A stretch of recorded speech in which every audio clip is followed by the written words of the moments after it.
Welcome back to the SQL 30-day learning series. In the previous session, we covered important concepts that will help you move to the next level. Today, we continue our journey with another essential SQL topic. Let us begin today's session.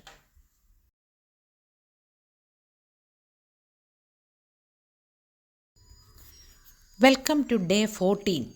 Today we will review everything we learned in week 2: relationships, joins, aggregate functions, group by, and having. We will solve practice questions together and prepare for advanced SQL in week 3.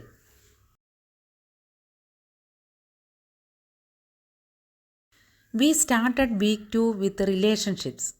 Primary keys uniquely identify rows, foreign keys connect tables, and together they form the foundation for joins.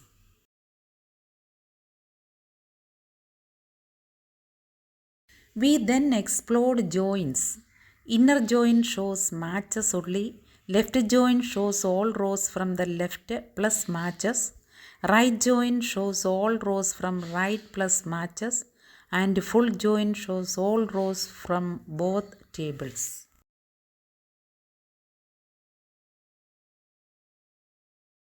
Aggregate functions lets us analyze data. Count gives the number of rows, sum adds numeric values, and AVG calculates averages.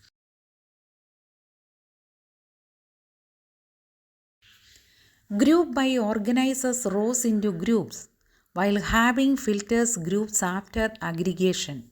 Together, they are essential for reporting.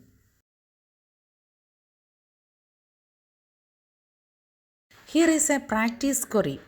Group employees by department, count them, and show only departments with more than 5 employees.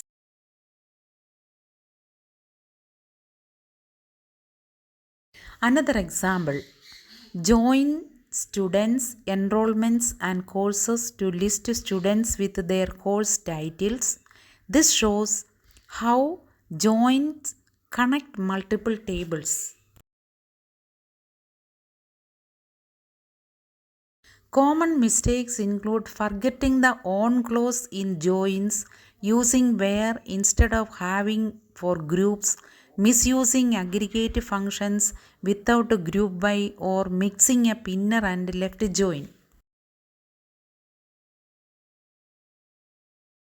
Let us go through some common questions. Where filters rows before grouping, having filters groups after. Full join is useful when you need all rows from both tables. Yes, you can combine multiple aggregate functions, and foreign keys are critical for maintaining data integrity. Your assignment: create employees, departments, and sales tables. Write queries to count employees per department. Show departments with the average salary above 50,000.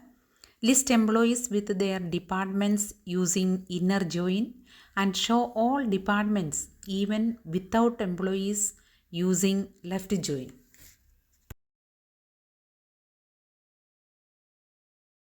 To summarize, week 2 covered relationships, joins, aggregations, group by, and having. You practiced with the employees, students, and sales data sets, solved many challenges, and built strong reporting skills. Next week, we will move into advanced SQL with subqueries, CTs, and window flow functions.